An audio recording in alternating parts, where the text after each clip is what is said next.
The money bubble may have burst in Madrid, but the pressure continues to boil. One man has the heavy expectations of the home nation on his shoulders. Winning this would mean a lot for me. This is the most important tournament in the whole of Europe. While newly crowned Berlin champ Ben Wilanowski has his sights set sky high. To win 2 events in the same EPT season would just mean the world to me if I could do it. One man, though, is in the form of his life. With an impressive resume across the pond, he just needs European silverware to match. I think I'm always hungry for big wins. This is a super prestigious tournament. It would mean a great deal for me to win. Determination is the name of the game at the PokerStars.com EPT Grand Final.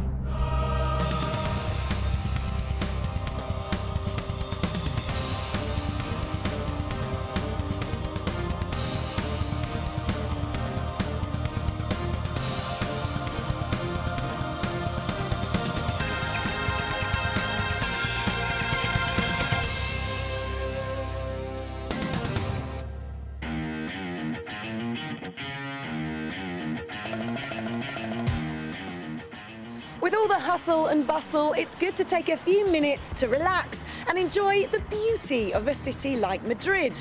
But for the remaining players, relaxing is the last thing on their minds.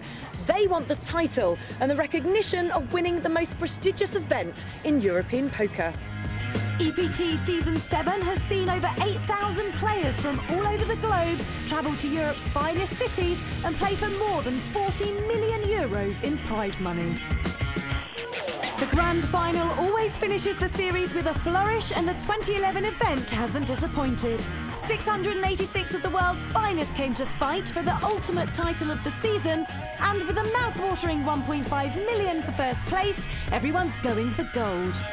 Now the bubbles burst, just 104 remain, of which 2 are Season 7 champions. Kuki Deauville, Victor, Lucien Cohen and Ben Wilanowski of Berlin fame. They're the last players with a chance of securing that elusive second title, and Ben is as ambitious as ever. It would be such an incredible rush and a thrill and an unbelievable achievement and a feather in my cap. Half cheering him on in the field is close friend and foxy US pro Melanie Weisner. She's chipped up though and would prefer to bag the title for herself.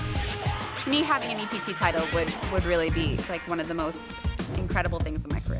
Once again, Juan Maceras is under the bright lights of the TV table. No Spaniard has won an EPT, and he wants nothing more than to reign supreme in his home country. But with such a prestigious title up for grabs, his journey won't be easy. Joining him is Eugene Katalov, fresh from his PCA Super High Roller victory. I just want to keep building my my record, and winning first place is just nothing like it, really. Can he repeat that form in Europe? Time to hand over to James Hartigan and Joe Stapleton. So day 3 begins here in Madrid, and among the players at our feature table is Olympic gold medalist Fatima de Melo. I started yesterday with 69, then I went like up to 79, down to 73, and then and then the levels go up, and then you can't get anything. So that's when you need a flip or big hand. Yeah, and I didn't get like 150, something I like didn't, that. Yeah. Eugene Katalov yucking it up because Michael Friedrich texted him a funny picture. Friedrich sitting to Juan Maceras' right. To his left is Leo Fernandez. And there's a real difference between the haves and the have-nots at this table. A couple of real short stacks, Fatima being one of them. She's got less than 5 big blinds. On the other hand, Michael Friedrich, he's got over 80 big blinds. The blinds are 2,500 and 5,000 with a 500 ante. And action is on Fatima de Melo. 8 deuce of spades, she'll muck that. Friedrich, the big stack, has Queen Jack off. And he's raising, makes it 11,500. Pocket threes for Juan Maceras. The hometown hero, forget the 1.5 mil, he just wants to win so he can get his picture in the paper. He makes the call. Squeeze, 9s for Fernandez. Leo's got a raise and a call in front of him. If he calls, it'll be for 10% of his stack. He moves all in. Doug Palovich has folded, as have Johan Verhagen and Eugene Katalov. So back on Friedrich. Friedrich does have the chips if he wants to call, and we know he's racing, but Queen Jack is a hand that could pretty easily be dominated. I call. He mucks, but Maceras makes the call. Wow, Maceras makes the snap call for over 25% of his stack. I guess he wants to be racing, but unfortunately for him, it's not a race. He's a 4-to-1 dog. So Fernandez, the player at risk, but big favorite. Even bigger favorite now. Both players want a good sweat. A 2 or a 4 will give Juan some gut shot outs.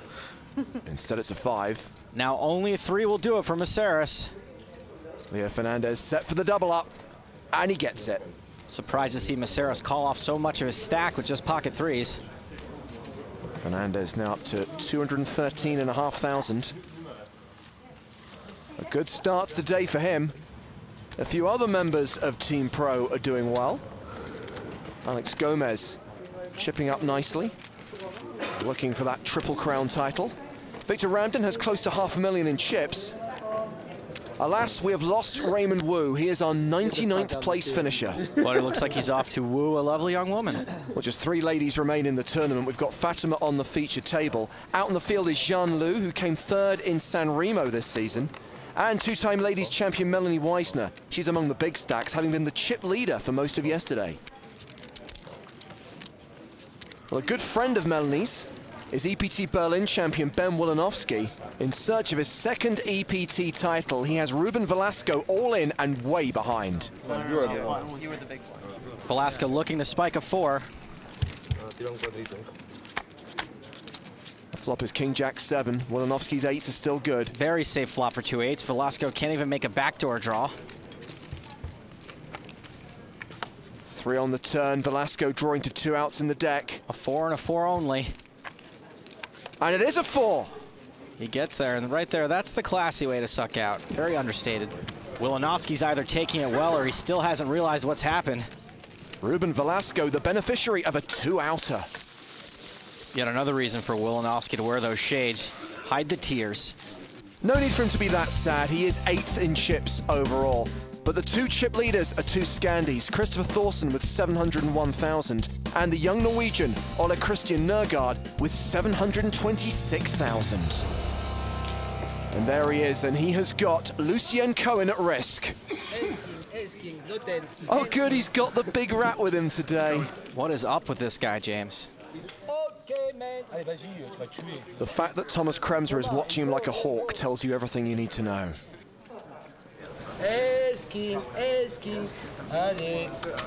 And the one who looks like the child is the one acting like a grown-up. Yes, King.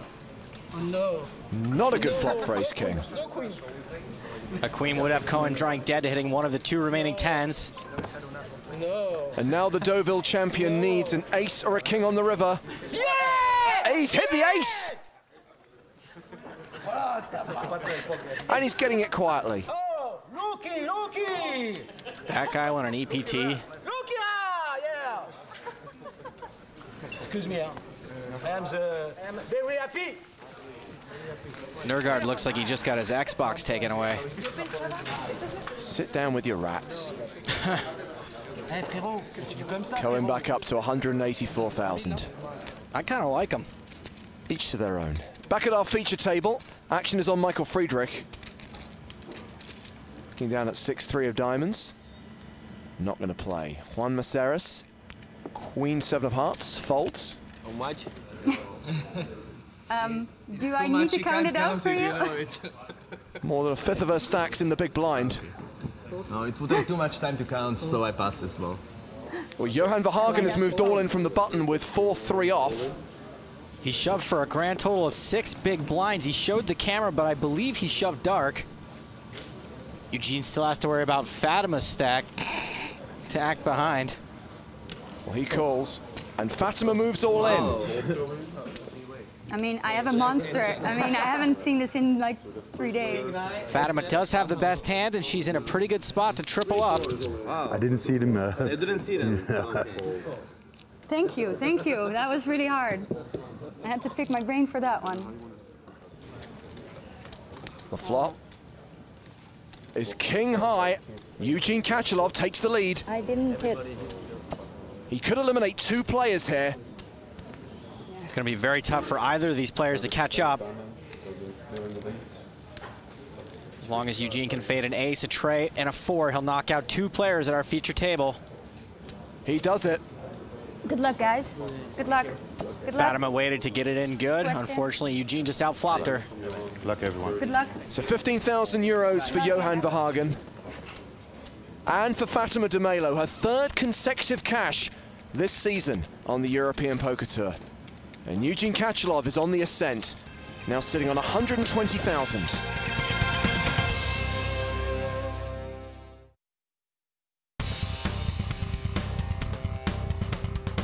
Welcome back to the European Poker Tour Grand Final from Madrid. As is often the way post the bubble bursting, the short stacks are now going busto rapido.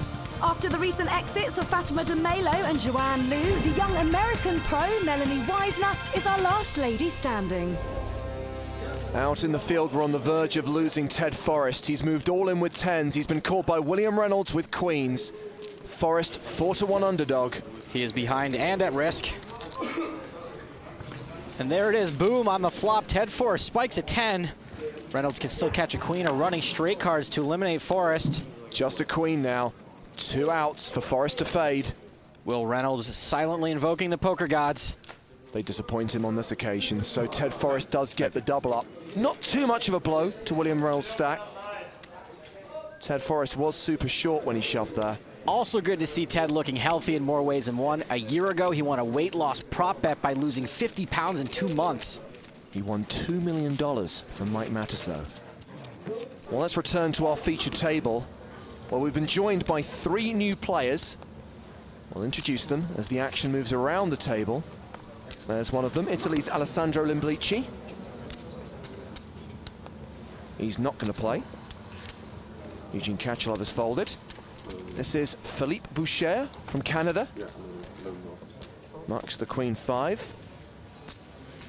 Michael Friedrich folds from the cutoff. Juan Maceras is on the button. He has 7-3 of hearts. Looks like Maceras is looking to raise his button with any 2, but at least they're suited. Yellow chips are worth 5,000. Reds are worth 1,000. He's counted out 12K there. And here is our 3rd new player, Juan Carlos Placer, folding from the small blind. Leo Fernandez has ace-7 in the big blind. Probably an okay hand to defend with, giving Maceras his button range, and we know he's got Juan dominated. Just kidding. He does make the call. So heads up to the flop. And that flop is Jack, King 4. Nothing for either player. Fernandez checks with the best hand. Juan checks behind. There's an ace on the turn. Looks like Juan can't resist bluffing the ace. 15,000 is the delayed continuation bet. Great spot to just call, keep the pot small with a bad ace, and maybe you get him to bluff the river again too. He does make the call. An irrelevant 6 of clubs. Backdoor clubs came in. Let's see if Maceras does in fact want to bluff at this again. 60,000 plus in the middle. He bets just under half the pot, 26,000. Should be a pretty easy call with top pair. Should be a pretty easy call with top pair. Should be a pretty easy. He's folded. I'm not really sure why you defend with a bad ace, then fold when you make top pair. It's really quite baffling. Nice hand. Thank you. Really nice hand. Talk about home field advantage. That was a gift. Juan Maceras looking for his first EPT title. He does have 6 cashes on the tour, including this one here in Madrid. And of course, he's made 2 EPT final tables. There has never been a Spanish winner on the EPT, so how sweet would it be for Juan Maceras to take this down on his home turf? Out in the field, Ben Wilanowski and Ruben Velasco are at it again. This time it's Wilanowski with the 4s, Velasco with the 2 overcards. So far, so good on the flop for 2 4s. Wilanowski looking to get some 4s revenge. Velasco drawing to 6 outs. An ace or a king or Velasco will have to Velasco. Any help on the river? No. Fours win again. Fours are always good. Last hand, this hand. Always a good feeling when you bust the guy who doubled up through you. Just have to make sure you do it before he gives all your chips to someone else. Uh-oh. Lucien Cohen's on his feet again, and he's picked up that bloomin' rat. I never thought I'd say this, but I prefer Humberto Brenes' shark antics. Ace, ace, ace, ace, ace. Cohen has called the all-in of Jason Grad. Cohen is a 2-to-1 favorite going to the flop. No ace. No ace. No ace. No ace. I don't think he wants an ace. No ace. Lucky, no ace. No ace. No ace. Lucky, no ace. Doesn't want a king either. Lucky. No ace, no king, huh? Oh. A king would counterfeit his hand. No ace. No ace, no king, hein? Oh. Oh, oh, oh, jolie poupée. Tu me fais rêver. Rod does not look entertained. Yeah! Yeah! Oh, nothing like an excessive celebration. Oh, that was really rude, man. It was rude. Excuse me, Mr. I am the expensive. Okay. Whatever that means. So Jason Grad is eliminated from the EPT Grand Final. Thank you very much. Thank you, Lucky. Saying thank you is polite. He was cheering and he wanted to. And tournament director Thomas Kremser is having words with Mr. Cohen about his excessive celebration. I know this guy. Yeah? I play it all day. Ah, okay, so he's crazy like this all the time. I really, really hope that's not an energy drink in Cohen's hand. You and me both. Back at our feature table, let's see how the players stack up. Michael Friedrich still has the chip lead with just over 484,000. The shortest stack is Eugene Kachalov, playing about 24 big blinds. Action here is on Alessandro Limblici. He folds the king-6. Kachalov is reaching for chips, raising it up with the ace-queen.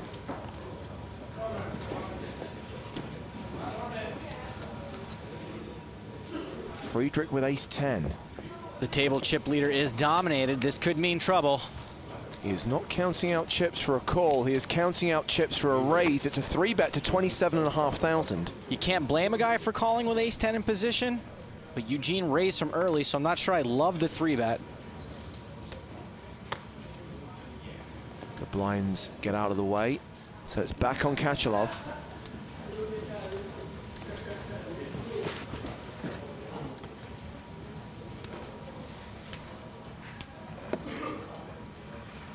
And he is going to make the call, and we go to the flop. Eugene, the 3-to-1 favorite. It's an ace-high flop. Both players hit the ace. This could get real messy. Eugene checks. Friedrich did have the pre-flop betting lead.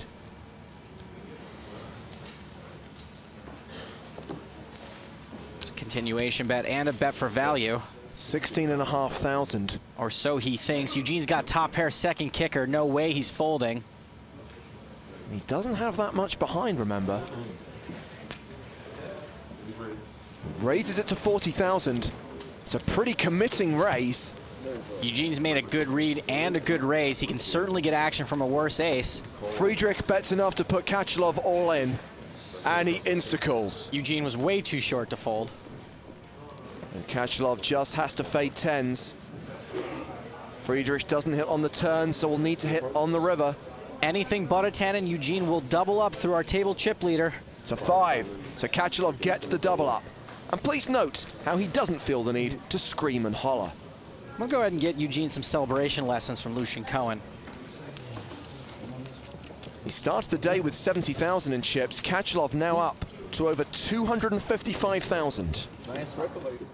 Let's head to the outer tables, where there's a 3-way all-in and a huge pot. Christopher Thorson in a position to eliminate 2 players. He leads with jacks against Torsten Brinkmann's ace-king and McLean Carr's pocket 10s. Carr's 2 10s are in very bad shape. He's drawing pretty thin. Oh, don't have a lot helping me there. You said it. Pretty thin. The turn, there's a 7. Thorson now an 81% favorite. But it's a king on the river. Brinkmann wins the pot. Triples up nearly. And McLean Carr is eliminated. Yippee-ki-yay, Mr. McLean. He'll get 20K for his 60th place finish, while Torsten Brinkmann will be catapulted to the top of the leaderboard after winning that massive pot. He's now sitting on 1.2 million in chips. He's one of 2 players to have broken through the million chip mark, the other being Lithuania's Domantas Klimčiauskas. Nergard, who started the day as chip leader, is now 3rd on the leaderboard. Also up there with the big stacks are Ben Wilanovsky, Melanie Weissner, and William Reynolds. And there is Wilanovsky, involved in a hand against Surinder Sunar. Sunar checks the turn, and Wilanovsky with 7s will bet 55,000. Pretty good board for 2 7s, especially with Sunar checking the turn. Also, Wilanovsky's got a gut shot. Surinder makes the call. The river is the deuce of clubs. Puts a 4-card straight out there. Surinder checks again, and Wilanovsky checks behind and shows the 7s. I guess the 7s are good, and they are. Surinder Sunar will muck. So Ben Wilanovsky's stack is on the ascent. The same can't be said for Melanie Weissner. She's having a quiet day, but she is still sharing a place in the top 10 with one of her best friends. We met in the Bahamas. Is that the first time? I think so, yeah, like 15 months ago. Yeah, we've been playing online for years together. And I always had this vision that Never Scared V would be this dark, like greasy, just like badass kid. And it was just like this little blonde kid with a mohawk. It was pretty amusing. Ben has this infamous reputation sort of never cashing a live tournament. I thought it was very fitting for his style for him to crash out for all these tournaments and then just win the EPT. So I was very happy for him. It's going to be fun. We're going to tease each other and push each other, and hopefully that'll keep us both focused and competitive throughout the day. Hopefully we'll stay 1 and 2. We're not 1 and 2 anymore. Oh yeah, get it back first. He really wants me to win. I do want to see Mel have some success. It would be really nice for her. If he's on the final table, he's going to be slaughtered, especially if we get heads up. Oh, you're done. If we get heads up with stacks, if we're like 15 big blinds deep, yeah, you probably have an edge. But if we have anything higher, you're just dead. We'll see.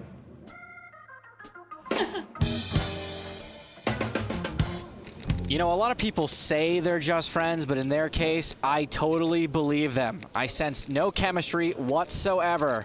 Good work, guys. Back to our feature table where action's on Eugene Kachilov. He's got pocket 3s. A lot of players don't really mess around with these baby pairs under the gun. Eugene's stack's looking pretty healthy, however, and he's certainly capable of playing 2 3s after the flop. Well, he's raised it to 11,500. 6-5 of hearts for Philippe Boucher. Boucher's got some trouble in his eyes. Those be raising chips he's counting. It's a 3-bet to 26,500. Take some gumption to 3-bet an under the gun raiser while in very early position yourself and with 6 high.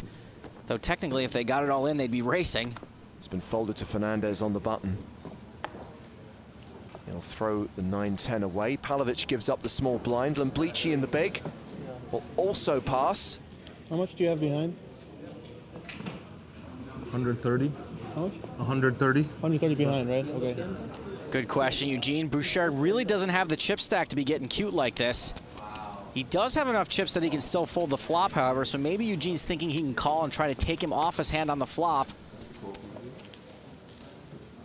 So Eugene does call, and the flop has a 3 on it.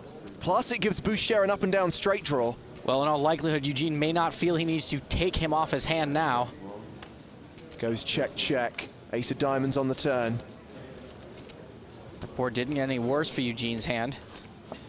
Checks a second time, and here comes a delayed continuation bet from Boucher. Looks like Eugene was trying to check raise the flop. He may be able to get in the check raise now. 32,000. It's fairly unlikely Eugene would be behind, but pretty likely he could get action from a club draw on this board. There's the raise. And Boucher immediately folds, and Kachilov is now up to 351,000 in chips. He's going from strength to strength on day 3 of the EPT Grand Final. We're inching ever closer to the final table and the first prize worth 1.5 million euros. If you would like to take part in an EPT event, go to PokerStars.com. There are qualifiers every day.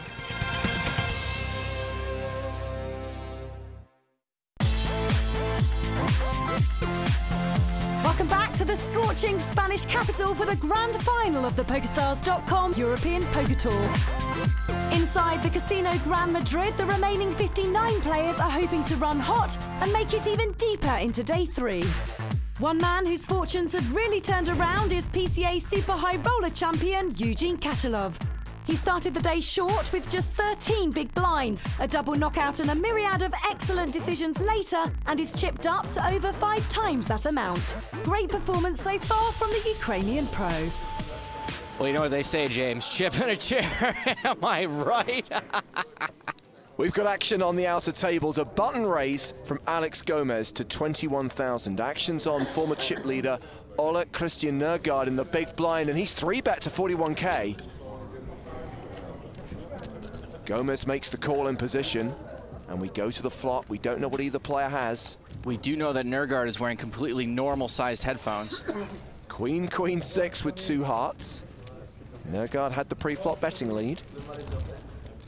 And he continues for 55,000. 55,000. Is it just me or does that bet reek of quads? That's my read. Quads.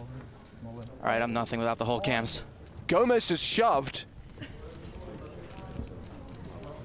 And I guess Nergard doesn't have quads because he hasn't snap called. It's Gomez with the quads, that's why, James. I knew someone had quads. So Gomez will win that pot. And that'll take his stack up to 413,000. So they're seriously not going to show us what they had? That's annoying. It's messed up, like the ending to Inception. On an adjacent table, Ivan Freitas is all in with aces. He's been called by Dean Lyle with 10s. Freitas has to fade 2 cards on the river. The aces hold. So Freitas gets the double up. Aces held up. Alert the media. Oh, wait, I guess that's us. Let's return to our featured table. Blind still 2,500 and 5,000 with a 500 ante. Action on Leo Fernandez. He folds. Dagpalovic passes. Alessandro Limblici has Jack 6 of hearts. Not interested. Eugene Kachalov, Ace King. Eugene's online handle is MyRabbyFoo. Looks like it's time to MyRabby raise it up.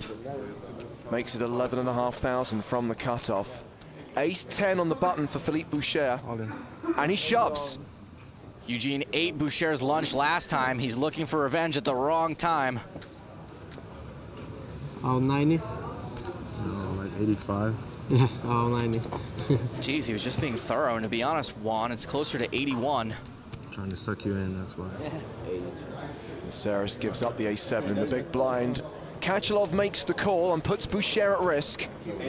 Wah, wah. Eugene, the 3-to-1 favorite to put the kibosh on Boucher.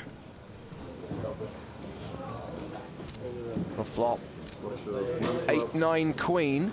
Boucher does pick up a straight draw, but ace-king still leads. Eugene's not 3-to-1 anymore. Try 2-to-1. 8 on the turn. Boucher needs a 10 or a jack. Boucher also just picked up 6 chop outs. And it is a jack on the river. Boucher makes a straight and doubles up through Eugene Kachalov. And right there is easily the most angry I've ever seen Eugene. Wasn't too big a blow to his stack. Kachalov looking for success here in Europe after his big win at the PCA.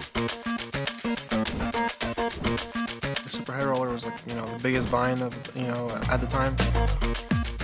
You know, leading up to it, I was wondering, like, whether I could afford to spend 100,000 on a tournament. If I was an upstreak, I'd probably, like, take a chance, because I really did want to play it. I knew how amazing it would be to win. So, I'm certainly happy I did. Once the tournament started, like, you know, I pretty much knew almost everyone at my table, as I expected to. I had one, like, crucial, very memorable hand against Daniel, actually, where basically I had to fold jacks pre-flop, and, you know, it happened to be right. If I did call, then I would have been out of the tournament. By the time I got to the final table, I was really happy. I was also really, really excited because I was like third in chips. Once we got to heads up, it was me and Daniel. We were essentially even stacked. I went off on a pretty quick lead. I I caught some hands, and you know, it felt great.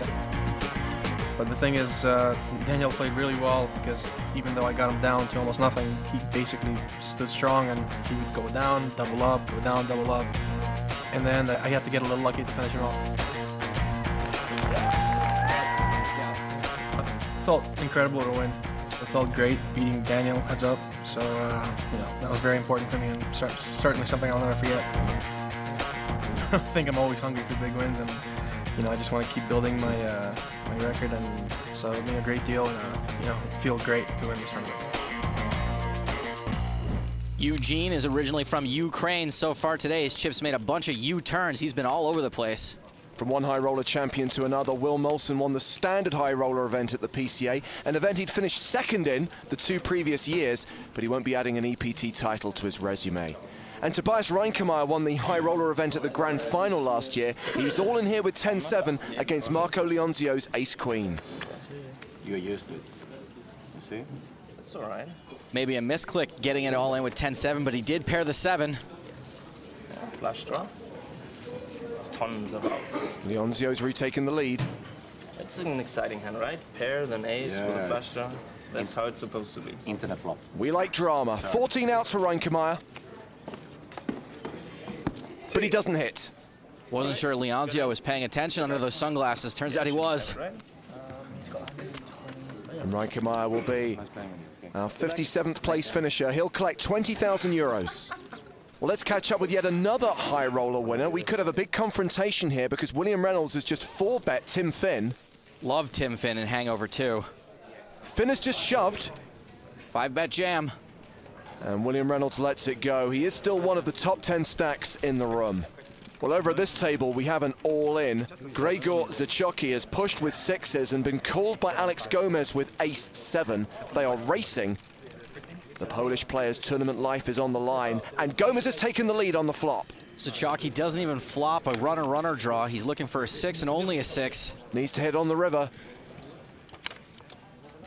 But he doesn't. He's out of here. His chips go across to Alex Gomez, who is now sitting on a stack of nearly 500,000. He's having a very good day 3 here in Madrid. The Brazilian pro has scored 6 cashes on the European Poker Tour and Latin American Poker Tour. His best result to date was a 4th place finish at the 2009 PCA for $750,000. Not a bad score. Alex, you cashed in this event last year, and you've cashed again this year. You must be pretty pleased about that.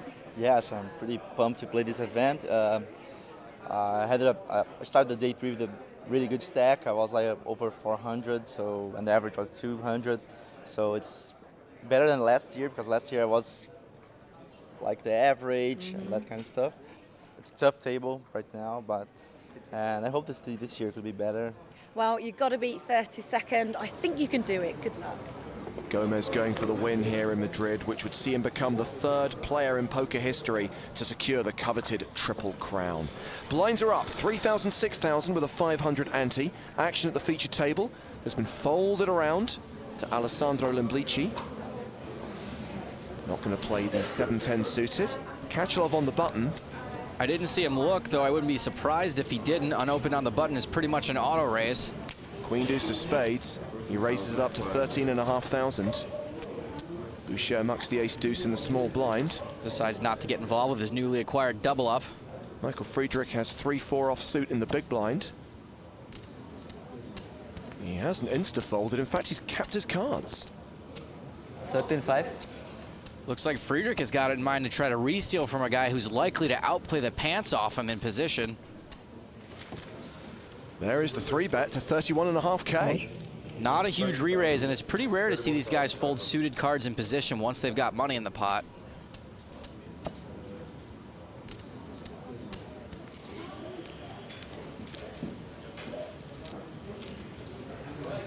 Kachelov makes the call. He will play the flop in position. Friedrich is drawing live. Well, that flop is King 9-9 with 2 spades. Pretty good flop for Eugene with his flush draw. Even if Friedrich is able to muster a C-bet with his 4 high, 1 bet's likely not going to take Eugene off his hand. Here comes the continuation bet from Friedrich, 27,500. This is a pretty much an auto call, plus Eugene is probably keenly aware of the fact that he might even already have the best hand, which he does. He makes the call. Heads up to the turn. Another king. Friedrich is now drawing dead, and if he's lucky, he'll end up playing the board. I think it's possible to take Eugene off his hand now, but it's going to take an awfully big barrel.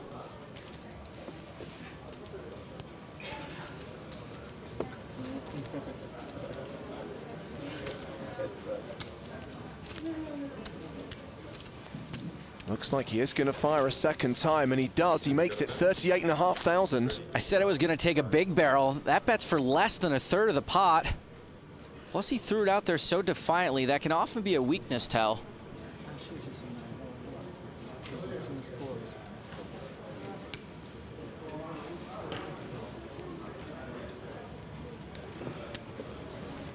Eugene's not going anywhere. He calls a second time. For Eugene to be calling on a double paired board means that he knows he probably doesn't even need to hit his spade. But he does. He now has a flush. Friedrich is playing the board. Like I said, I'm not sure the spade even matters to Eugene at this point. Certainly can't hurt. And it looks like Michael Friedrich is loading up for another barrel. Seriously this time, Mikey, you better make it a big one for him to even think about folding. There's 202,000 in the middle. Friedrich has counted out a bet of 80,000. Not exactly the barrel I was talking about. Again, this is less than half the pot. I guess he's making Eugene think about it. Maybe it's such a small bet that Eugene could think he wants to get called, but the problem is Friedrich's made it so cheap for him to find out. There is the possibility that Friedrich has a 9 or a king in his hand. Well, looks like the 3-barrel bluff from the Derringer might work. Derringer's a small gun. Google it.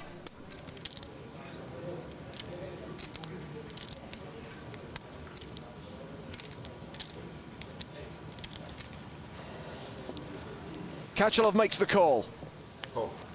What call? Nothing. It's calling queen high anyways. That's what Michael Friedrich gets for bringing a knife to a gunfight. Kachelov claiming he would have made the call if he hadn't hit the river. You was calling with queen high? Yeah. I'm gonna call. And what a day he's having. Started day 3 with around 70k. He's now up to more than 414,000. And that will give him the table chip lead.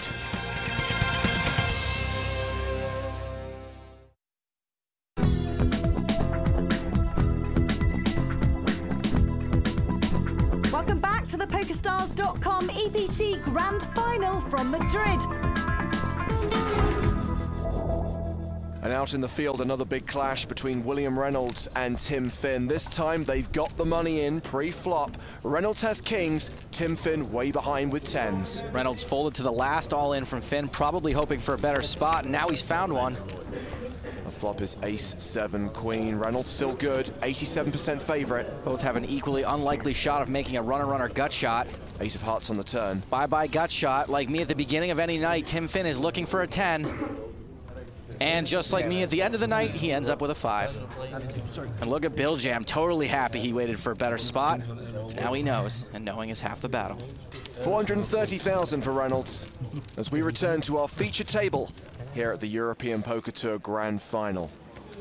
They're currently playing 7-handed because Juan Maceras has knocked out Juan Carlos Plaza. Action folded to Alessandro Limblici. Oh, I thought he had pocket queens. He bluffed the commentator. Queen 5 goes in the muck. Kachelov's not going to play. Philippe Boucher passes the 7-8. Michael Friedrich will raise the button with jacks. He might not get too much credit for a button raise. Juan Maceras with 5-4 of diamonds in the small blind. How much is allowed that? Allowed 250?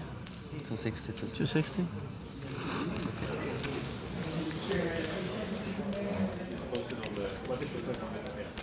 He makes the call. Leo Fernandez in the big blind looks down at King 4. Maceras just calls out of position. That's interesting. Usually guys are going to 3-bet if they're playing out of position. Do it. Do it. This would be an awfully loose defend from Leo Fernandez. He mucks. You wish you had 120, 130 right now, huh? Juan's assuming Leo maybe would have shoved there had he fewer chips. So it heads up to the flop. Ace 5-3. Maceras pairs his 5 and has a straight draw. I check. Friedrich still leads with jacks.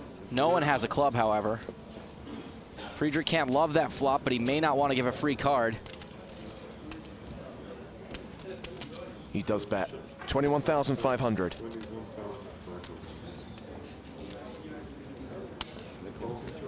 Maceras makes the call.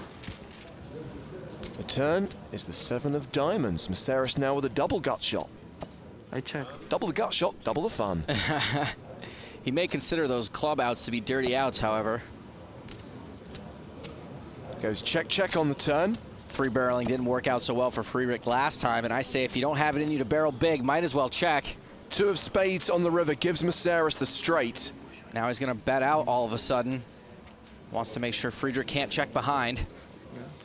Makes it 44,000. I really like the bet sizing here, a little less than half the pot. Perfect to get called by an ace and maybe even by 2 jacks. Friedrich's getting better than 3-1. Call.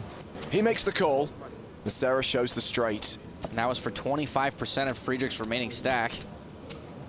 He's not having a good day, is he?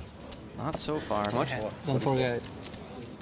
Friedrich started the day as table chip leader, an honor that now belongs to Eugene Kachelov, but Maceras also has more than 400,000 in chips right now.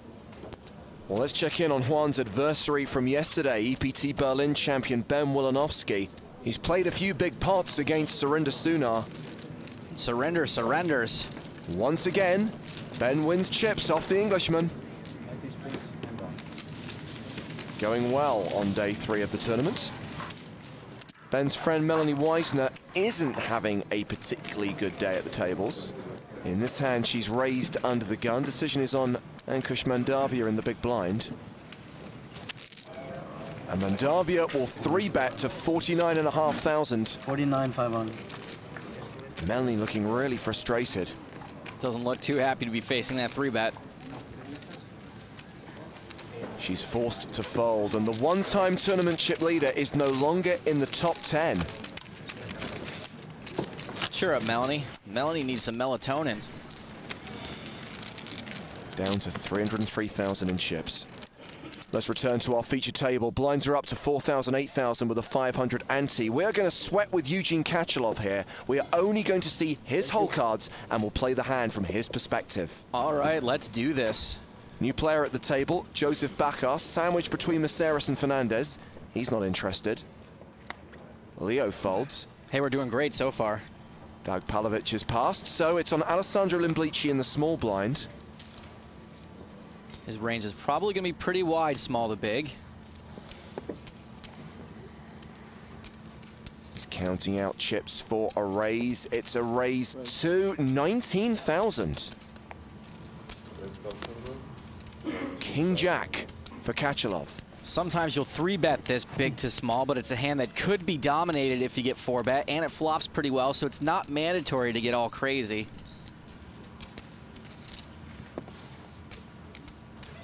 Eugene elects to call and see a flop in position. Well, that flop is King 9-6. Top pair for Eugene. Limblici first to act. Insta-bets, 19K. I'm pretty confident in Eugene's hand at this point, but I don't necessarily think he should put in a raise. Let Limblici keep bluffing if he is bluffing.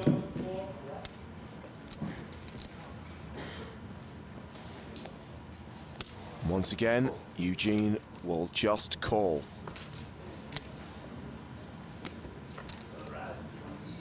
Turn card is the 7 of diamonds. A couple of weird gut shots came in, but I still like Eugene's hand. And Bleachy has just looked back at his cards. And it looks like he isn't slowing down at all. He is counting out chips for a bet. Makes it 48,000. A little more than half the pot. I think this is, again, a pretty clear-cut spot to just call. Limblici's constant head nodding is a little bizarre. Take note of that.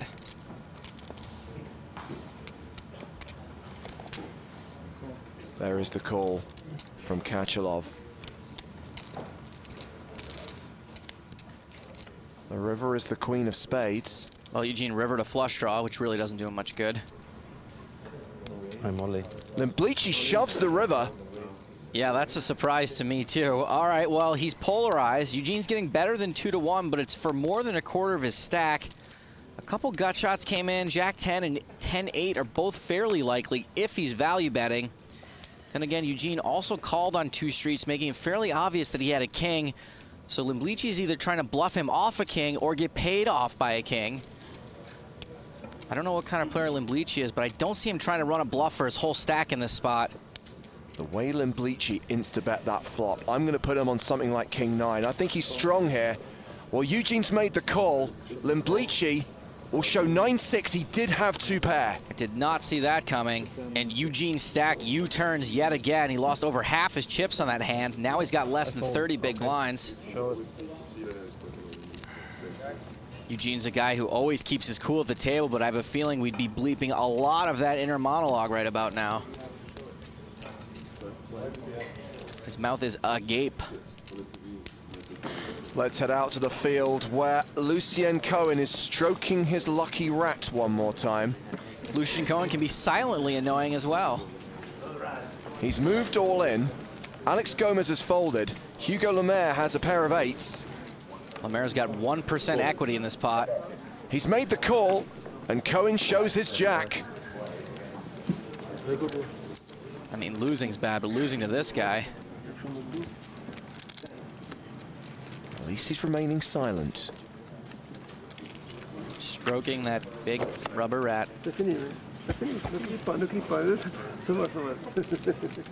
He knows he has to avoid the excessive celebration to avoid a penalty. Yeah.